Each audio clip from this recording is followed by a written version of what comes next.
Welcome to our CETO faculty workshop. And today we're going to focus on using audio to engage and assess your online students. Okay, so to begin, there's a term, very important term called multimedia. Okay, and let's see. Well, Mitzi, are you here? Is your mic? I know you're on mute for either background noise or anything, but I'd like to ask you. Yeah, I'm here. Thank you. What kind of icons do you see here? Which ones stand out? Gaming, headphones, camera. Yeah, there's a lot of them. There's a lot of them. They all have to do with multimedia. Arturo, any other ones that you can point out? Mitzi said gaming, headphones, camera. Right? And so these are all different tools that we can use within our courses and our classrooms in order to make it a much more rich environment. What was that? YouTube is something that is very connected with multimedia, no? Definitely. If we include video aspect of it, that's a form of multimedia. Yeah. And if we want to give it a definition, thank you so much. If you want to give multimedia definition, we can say multimedia combines 5 basic types of media into the learning environment. This includes text, video, sound, graphics, and animation, thus providing a powerful new tool for education. Okay, so there's many forms out there of multimedia that we have been using in our classrooms, and we can continue to use and then learn other forms of multimedia in order to make our classrooms much more engaging. Okay, so I'd like to start off with a little activity. This is more for fun than anything. Okay, I'll be showing you some images. Actually, I won't say images. I'll be showing you some slides, and I'm going to ask you how many forms of multimedia do you see? Okay, so everyone be ready. So right here, we have basically a screen grab. And so the different forms of multimedia over here on the left, we have text, video, sound, graphics, and animation. And each, how many forms of multimedia do you see here in this plain screenshot? I see text. I also see graphics. Right. So again, thank you very much. Perfect. As I mentioned, this is just a screen grab, and I Ching perfectly said there's text and then we have the image. Okay. How can we make this even more richer? All right. So then I have this example right here. So if I find the area of the rectangle and do let me know, can you hear that? And then I find the area of the triangle part, okay, and add that together, so now I will know the area of the entire figure. So let's do that. Not only do we perfect. Not only do we have the text and the graphic, but Arturo, we also have, what was that? Sound. We have the sound, right? And so this in combination creates the video. Alrighty. So the more forms of multimedia that we can include within our material that we post to our students, the richer that our classrooms can get and our different assignments. Okay. So the only one we haven't really talked about is animation, but I do have an example of that right here.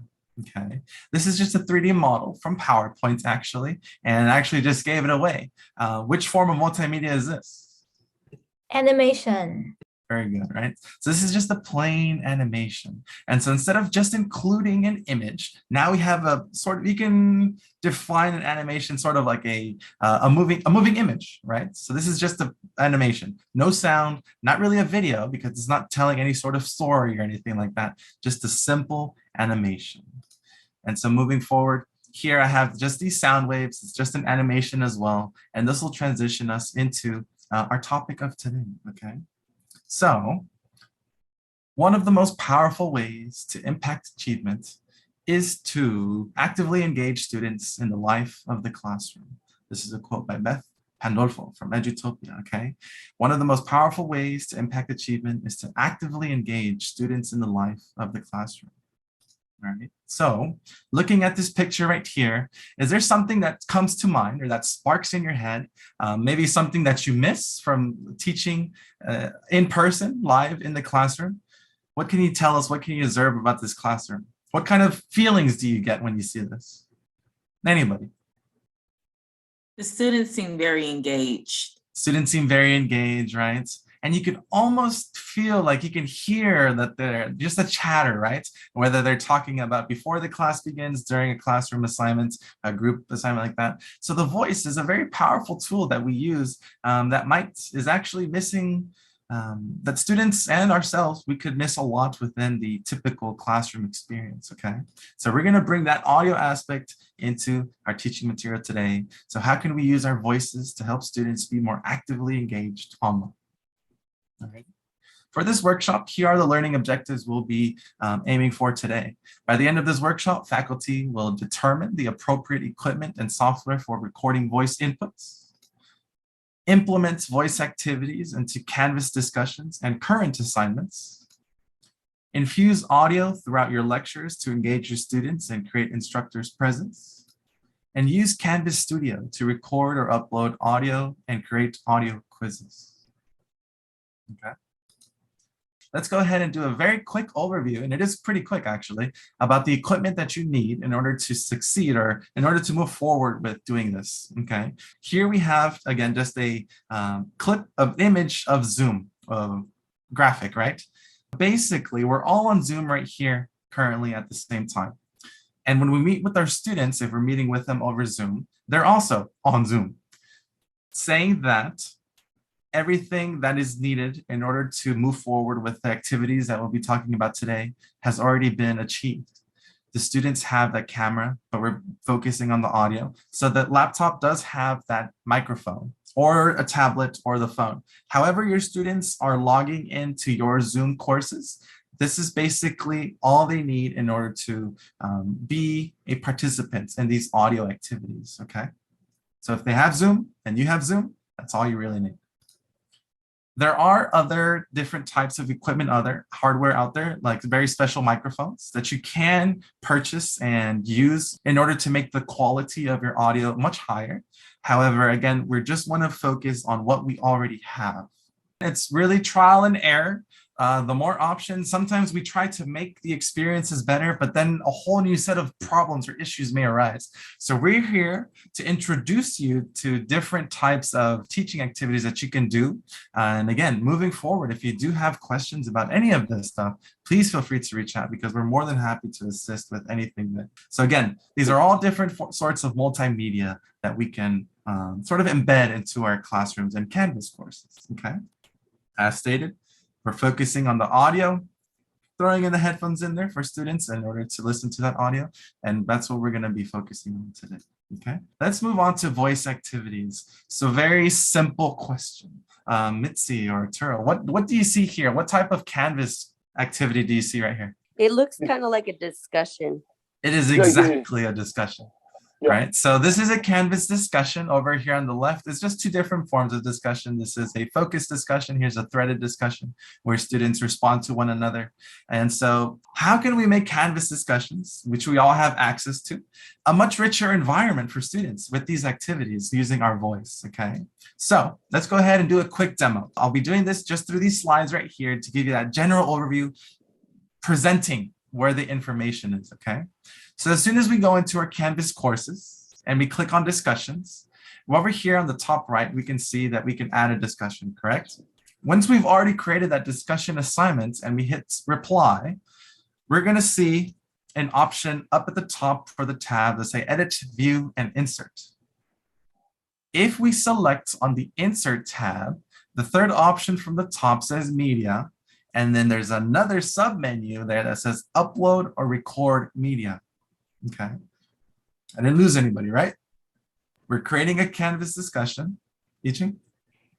So I think it's probably important to mention that you are actually in student view, trying to show us how student can reply to a discussion prompt. Is that correct? This is actually the same view for the student and the instructor. And so when the students are responding to, say, the prompts or the instructor is, this is actually my next topic for audio instructions, the same menu exists for both parties, the instructor and for the students. Thank you. So when you're posting that reply, insert, media, upload or record media. And then you're going to get this pop-up window right here that says upload media. The first option by default is computer. And if you select this computer, that means that you're going to upload a file that already exists, that you already recorded onto here. How do you do something like that? Maybe if you're using another separate recorder, say on your phone or another device, that's how you get this sort of media here. But I want to focus on record. If you choose the record option, and if it's your first time using Google Chrome, might I say, in Google Chrome, you're going to get this pop-up that says that instructor would like to have access to your microphone and your camera. So don't be alarmed. This is just a sort of a security information for you to allow, because Canvas does require your permission to access the microphone and camera using Google Chrome. If you use Safari or Edge, anything like that, you'll see a similar pop-up actually, because it does need permission in order to access your microphone and camera. But nothing to be alarmed about, because we're already using Zoom, okay? The same features and the same permissions that we give Zoom, we're also unlocking or allowing here, alrighty? So once we select allow, you're gonna get a window that looks like this. Because we're focusing on audio and the voice, we want to select the option down here for webcam that says no video. So we're going to turn off our video. And then for microphone, if you have different sets of microphone, you're going to see a list right here of everything that's attached to your computer. Okay. Select the correct microphone, and then we can go ahead and start recording.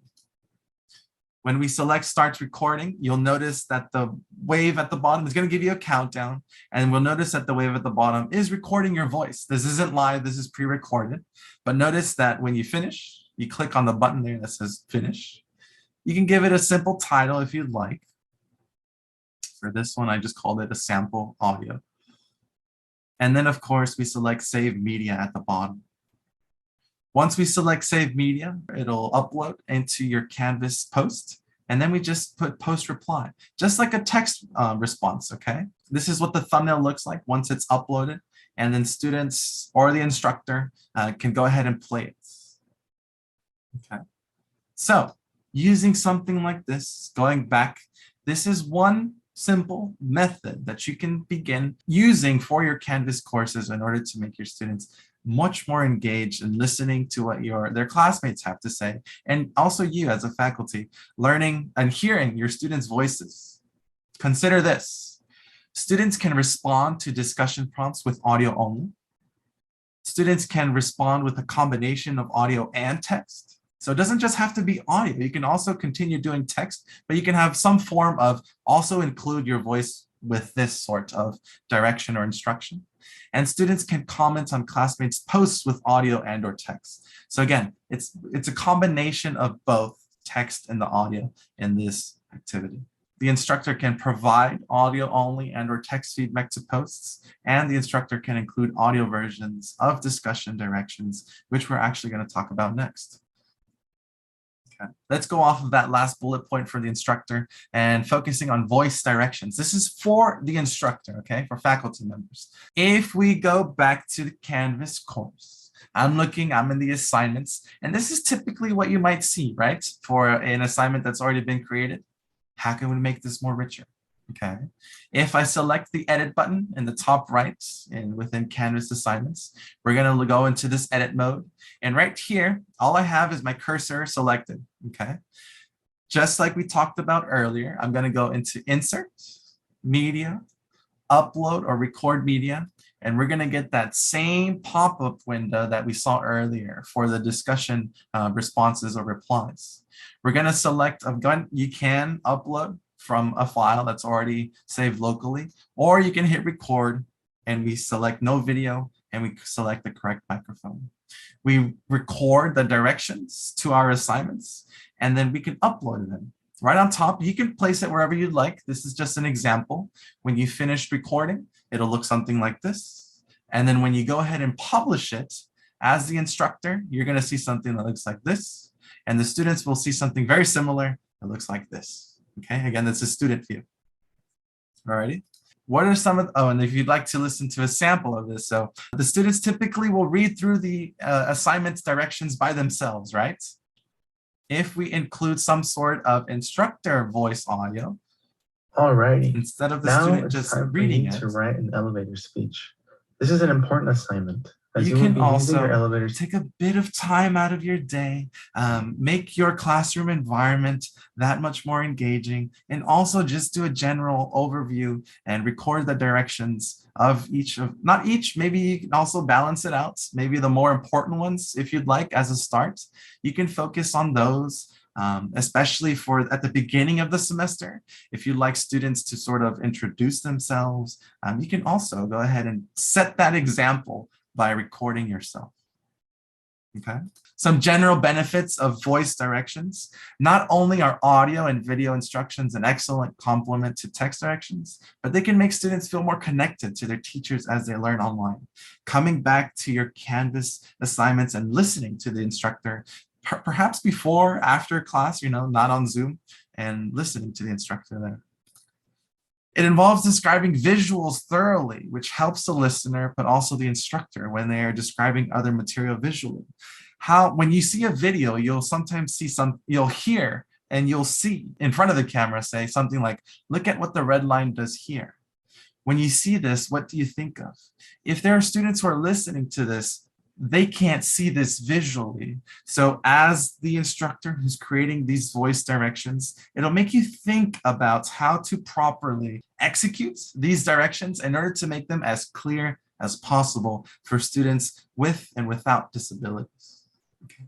So we also want to consider all parties. MP3 files work for a wider variety of people on technical levels. Simple example, smaller file sizes. When you're uploading a video versus uploading audio, you'll definitely notice that audio files are much, much, much smaller in size than a video, depending on the length, of course, but they're easier to manage. And then, of course, last but not least, closed captioning is also available for audio-only files that you upload to Canvas. And we'll talk about that later today. So these are some of the general benefits, again, of voice direction. Any questions? Another benefit I can think of is for instructor, you don't have to be camera ready. So when you create lecture video, you have to make sure everything is perfect, the lighting is great, the background, the hair. But when doing audio, so that's one of the benefits I can think of. I can focus on my script and record it. Yeah, that's just another bonus of doing this instead of video. But I'm not saying audio is better than video, but it's just nice to have a different combination of multimedia in your throughout your course. Thank you, Ishi. Yeah, no, definitely. That's a great point. It could be these audio recordings. Notice how I went over computer or recording options. If you think of something on the spot, you can take out your phone, record on your phone, upload it to your computer, and then put that as directions. So that is definitely a benefit of doing audio only. So Mitzi, I'm picking on you. Do you know this icon? It's a video share media. Have you seen it before? Is it familiar? Canvas. It's Canvas. my stored media, I think. This is the Canvas Studio icon. This is the Canvas Studio icon. Okay, so I just blew it up. Thank you, Mitzi. This is the Canvas Studio icon, and then this is the last part of the workshop, but a big part of the workshop, okay? So earlier in the first two examples, we talked about Canvas discussions and then voice directions. Now I want to walk you through Canvas Studio. Is actually a phenomenal feature within Canvas that we can begin to explore or learn more about with what we're going to be overviewing today, okay? So just a basic overview of Canvas Studio. Canvas Studio is a communication tool that allows instructors and students to actively collaborate through video and audio media. Again, actively collaborates with video and audio. We are focusing on the audio version, so just keep in mind whatever we talk about today. You can also do it in video format, but we're focusing on the audio. How do we get to Canvas Studio? We must find it first, okay? Here's my Canvas dashboard. As soon as you log into Canvas, this is something you'll see, of course, but with your own classes. Over here on the global navigation, you'll see Canvas Studio, okay? It's in the global navigation of Canvas, so you'll always see it no matter where you go. Alrighty? Canvas Studio. That's where it is. That's where it lives. If it's your first time using Canvas Studio, you'll see something like this as soon as you click on it. Basically an empty user interface here where the videos and content do live. As soon as you start uploading media and you start recording, this is what the video files are going to start looking like, okay? Or audio. Notice that these two on the right are video. This one over here on the left is audio only. Alrighty. So over here in the top right, there's an important button called record. If we select the record button, you have two different options. We have screen capture and we have webcam capture. The reason why I have red and green is because I want to do a little warning for you. If you've never used it before, those of you watching or who are here. Screen capture is a great tool built within Canvas Studio, but it's a whole nother feature that's very similar to Camtasia, actually. If you've ever used Camtasia, if you've recorded your screen in order to guide your classes or to create examples for activities within your assignments, screen capture is a great tool built within Canvas that you can use in order to go that route. Again, we're not focusing on that. I'd like to focus on this feature here. It might be a little misleading because of the webcam, but when we select webcam capture, this brings us to a very familiar territory we've seen before, but now it's called webcam capture. And then we select no video and we select the correct microphone in order to start recording our voices and get onto what we're going to talk about today. Screen capture and webcam capture. When you're using Canvas Studio, you have some different media options. When you upload different material or when you do record that material, if we click on the three little dots here for the menu buttons, we have some great tools. And we're going to first start talking about annotating video, and then we're going to talk about creating a quiz. Mitzi, just wondering, have you used Canvas annotations or quizzes before? Canvas Studio in general. Yes, I have stuff uploaded into it, but more of a storage. I didn't use it as the medium to make it. Okay, great. So, well, great topic to move into right now. And Arturo, welcome back. Have you used Canvas Studio before, Arturo? You know, I tried to use it, but because I took like a kind of workshop last time, and eventually what I began to do, with Canvas Studio, what I began to do is that I have my YouTube channel, and I will take things in my YouTube channel, and I use like a private link, a private video, and I share it with my students in this way.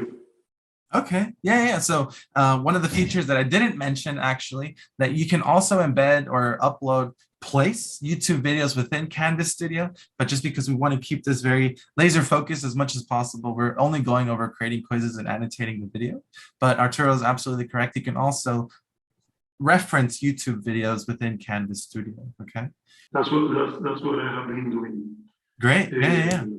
It's, the thing is at times I have problem to the quality of the edition of the video for editing.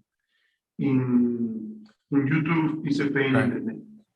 Yeah, so sometimes it's difficult. I was wondering if a studio is better for that. Yeah, I mean, it really depends on the content that you're using. You have to go there and click, and let's say there is something that you say and you want to go back and correct it, and create a lot of There's great material out there already uploaded on YouTube that might be of low quality resolution.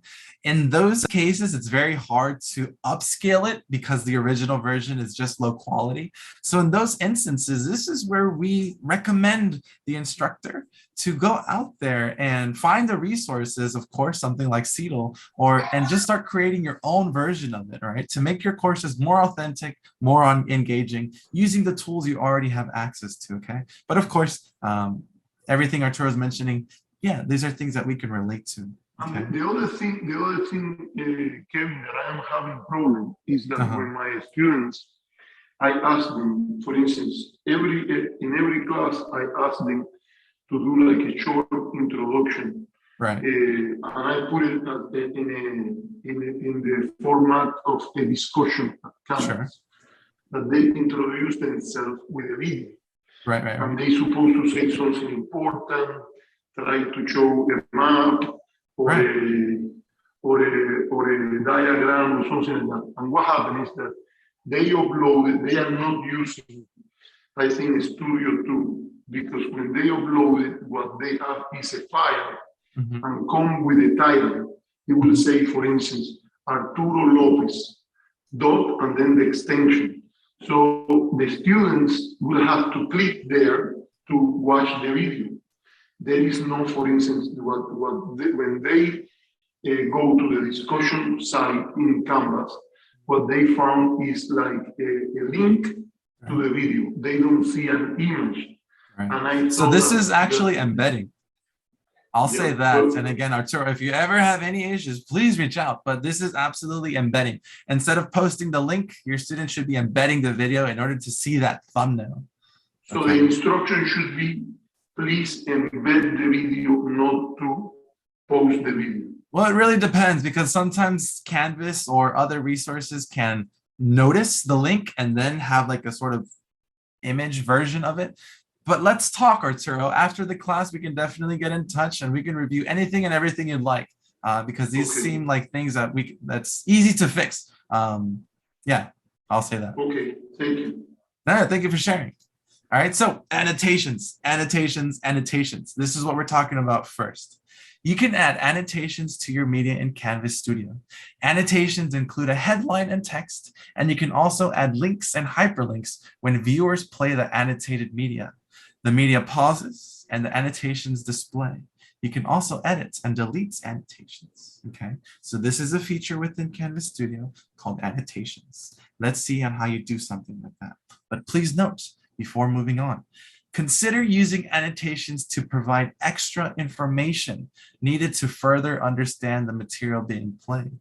Keep your questions for a Canvas Studio quiz, which we'll be talking about and reviewing right after annotations, okay? How do we begin to start annotating a video? If we go back to Canvas Studio, again, this is sort of like the home page of Canvas Studio. We click on the menu bar and, oops, one second. We click on the menu for the file, and then we get this pop-up. And not create a quiz, that second option, we're gonna select this annotated video. And then it's gonna bring us to this view right here. I uploaded this file, Bach cello, suite number 1 in G major. And so it is just an audio file format, okay? This is what it looks like. As soon as we open this annotated video option, you're gonna see this. And notice in the bottom left, what do you see? This circle with the plus button, okay? At the very beginning of your audio or video file, something that you can do is something, a note card, a display that says something like a welcome message to your students, okay? Before that, question to Mitzi or Arturo, how should we use annotations in Canvas Studio? Do we ask questions? I think it would be great if you could annotate your lectures. Okay, sure, no, absolutely. So we can annotate and then, okay, Mitzi, building off of that, why do we annotate lectures? Why would we? If it just assists if you're, say, not familiar with the language that is spoken by the professor, or if there's maybe a hearing, something with the hearing that is making it a deficit to the learning experience. Absolutely. Okay, and this could, I would like to sort of umbrella term this sort of like, extra information, correct? Annotating the videos for extra information for any party involved. Again, those with disabilities, without disabilities, just providing that much more content for them, right? So annotating our lectures for that. Yiqing? I would also like to add that we can also use annotation to highlight some of the information that we would like students to focus on for that piece of lecture material. Absolutely. So that's like adding strength, emphasis on certain concepts. Absolutely. So again, going back, we want to keep that in mind, everything we just said. At the very beginning, notice that I am at time 0, 0 seconds, right at the beginning. I have this welcome header. And the description for this, what it's going to say is for this audio clip, sort of like directions. For this audio clip, please listen carefully to the first 20 seconds of the clip for a follow-up fact. So for this assignment, for this activity, students are just going to listen to the first 20 seconds. And at 20-second marker, there's going to be a fact, extra information about this audio. Okay. Make sure that once you've inputted your header and the description, we'll talk about links later. Once we have this information, make sure that you save. Fun fact, when I was creating this actually, it was zoomed in a way where you couldn't see the save button here. So if you don't see the save button, make sure that you scroll down. You must save in order for it to display. Keep that in mind. When we hit save, you get a little notification here at the top that says your note card has been saved. And again, as soon as we start playing the video at that 0-second marker, it's going to say welcome. So this is what it looks like. Welcome. For this audio clip, please listen carefully to the first 20 seconds of the clip for follow-up facts. You can do this with the video. You can do this with audio for your lectures, Mitzi, just as you mentioned, okay? So at the beginning, building off of that lecture video, right? A message could be like the dates of the recording, what the topic was for that day, extra information about the content that the viewer is about to see or listen, all right? At that 20-second marker, I moved forward, and now we have this little plus button again. This is that follow-up fact. So and then I have here, did you know Bach's first cello suite became his most famous one? The cellist begins the well-known comforting prelude in a gentle, radiant G major. And so how did I do something like this? My headline was, did you know? Here's my fun fact. And then if I want to include a link, this is the display text. And then here's the link that I referenced to. So a hyperlink, okay? And this is what you're gonna see. This is the note card that displays as your students are moving through the timeline of the video or the audio file. And of course, save. Hit save, and then you'll get this. Any questions? Annotating videos. So now let's move on to Canvas Studio quizzes. Now we're moving on to these questions. Most of the time, we might want to include material in order to quiz our students. And so this one, I want to do more of a hands-on experience. So I'm going to actually walk you through how to do this within Canvas Studio, showing you a step-by-step process, okay? So it's not just going to be slides. But before that, again, I just want to make sure any questions on anything we've talked about so far. I really welcome any comments. Okay, so again, we're moving into creating quizzes for Canvas. Let me go ahead. There's my cue to exit the slides, and let's move on to Canvas Studio. Okay, so please let me know. Can you see everything all right, or would you like it blown up a little bit more? Is the size okay? Looks okay to me. All right, just like I mentioned, if we click on the 3 little dots for the file and for the media, we have this option that says quizzes. Because I've already created a quiz, we're gonna have this that looks like this now. We're going to select add quiz, and now it's going to move us into this new window, confirm video quiz settings. For this one, I would just like to say question number 1, for example. And then for the description, could be our question, okay? So this is the title, here's the description. Let's just say, who created this musical piece? Over at the bottom, we have 2 different options: hide question markers on timeline for students and allow displaying annotations on timeline for students. So now question for you. What is the benefit of hiding question markers on the timeline for students? I would say it keeps them engaged in the process because it's random. Yeah. They have no idea when they're going to get that pop-up. So the quiz questions, this format that we're looking into right now is actually very similar to annotations, but in this form, hint, hint, wink, wink. What you can do with these quizzes that we can assign them within our Canvas courses, which we'll talk about once we've created this question. Okay, so if we hide the question markers, the students have to view the entire video in order to get the question pop-ups if we hide them, okay? It's because they don't know when the questions are going to pop up. And I'll show you that shortly. So for this example, I'm going to unhide them. I want to see them, and then I'll show you what it looks like without them. And then allow displaying annotations on timeline for student. We just went over on how to annotate videos, correct? We annotated the video. If you would like to have those annotations created for that video within Canvas Studio, we can turn it on and we can have annotations and quiz questions on at the same time. So this is why I mentioned earlier, use annotations for extra information. Use Canvas quizzes if you want to create assignments for students and ask questions. Let me turn this off for this example as well. And let's look at question 1. Who created this musical piece? Let's go ahead and get started. And then over here, we have a very familiar format. Question number 1. Oh, I'm sorry. I created the name of the file. No worries, no worries. Let me just talk about that again. I've hit continue. Over here at that 0 marker, I see that plus marker. And then they have 3 different options. We have multiple choice, true or false, and then multiple answer. If we go ahead and select multiple choice, we're going to have this one right here, and we can have a question at 0, 0. I don't want a question at 0, 0, okay? That's too early. So what I'm going to do is I'm going to discard this. Let's go ahead and jump at, let's just say 10-second marker. And then I'm going to have the plus button. I'm going to select it. And then again, I have 3 options: multiple choice, true or false, and multiple answer. Let's select multiple choice. Here is where I add the question. What I did earlier was incorrect. I got mixed up. Apologies for that. Earlier, what I should have done is actually the title of the quiz. So notice up here, we have question number 1. It should be the title of the quiz. So at question at 10-second marker, again, I'm just going to repeat what I said earlier. Who created this musical piece?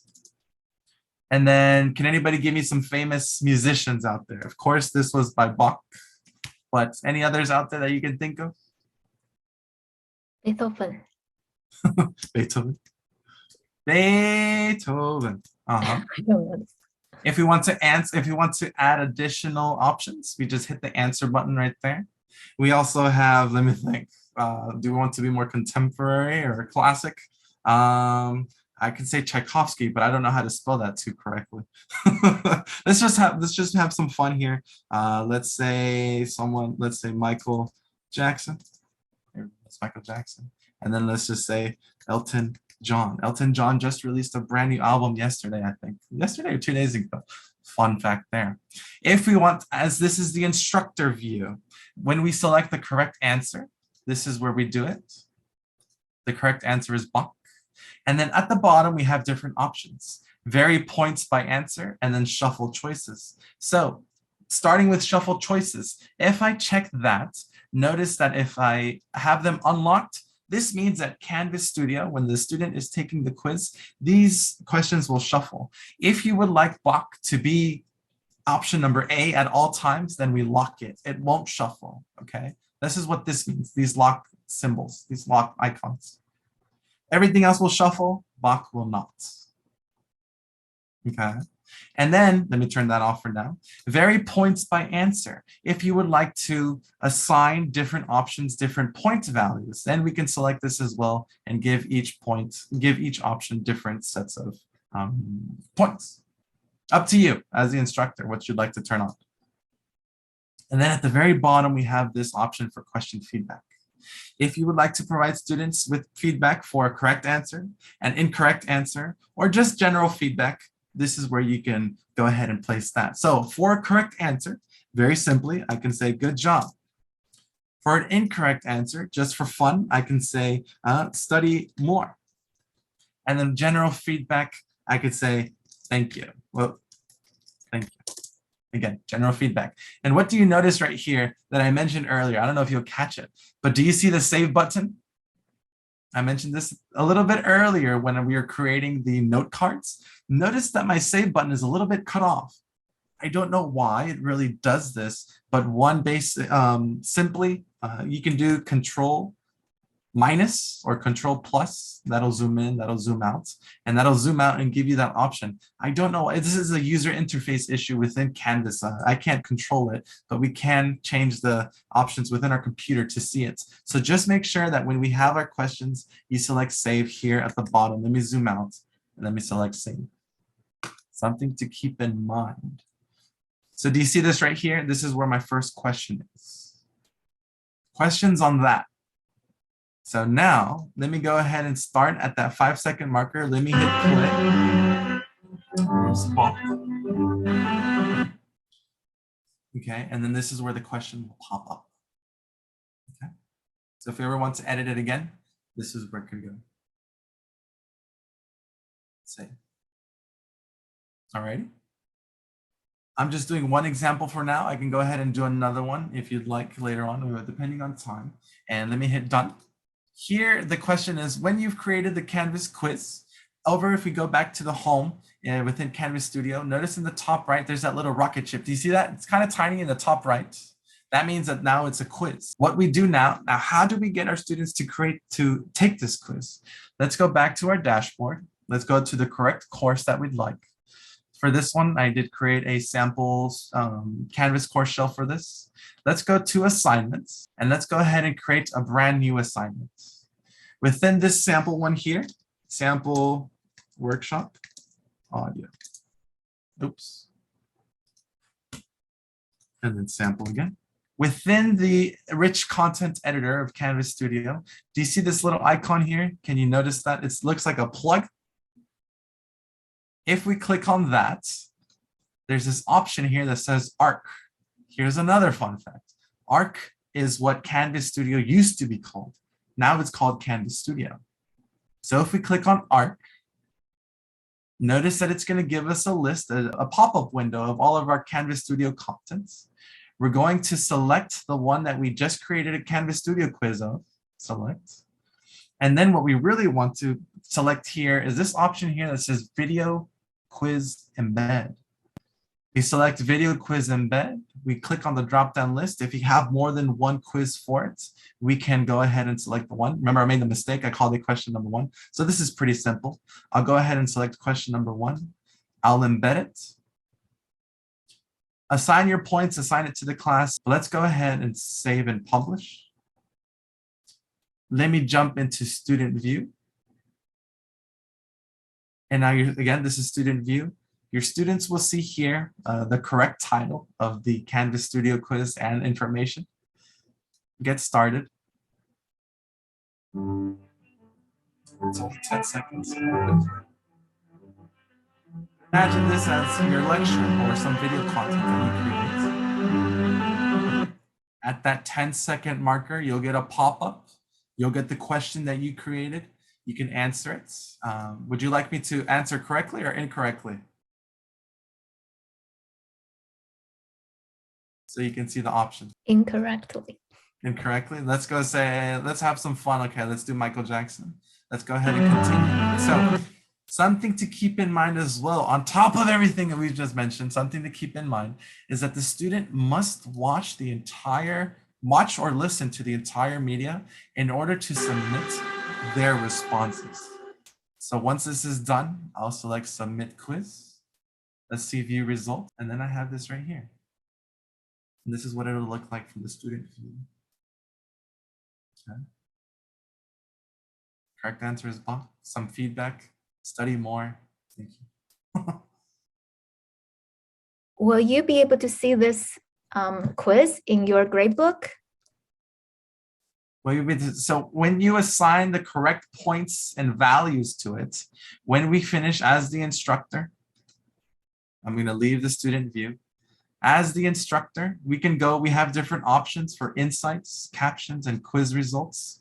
Because this is a complete class, probably I can't see all the different materials, but if we select to different insights, we can see what each student answered. And so then if we jump into Speed Grader, we can see the students' responses again, because I'm the only one in this class, I can't really see it, but we'll be able to see the different responses that our students submitted. And then we can quickly assign the grades. Sorry, I don't have an example for that. But we see the responses and we can do a quick grade, just like any other assignment. You know, when you make a quiz and it has the answers that are set, multiple choice, not short answer, but multiple choice, it automatically uploads the student's score into Gradebook. I see. Yeah. Is that different? It is, because you can think of Canvas Studio as embedding the media into an assignment. Because it's sort of not, I don't want to say middleman, but because there's that extra step, it's not a direct link to the quiz. We're actually embedding the Canvas Studio file within an assignment.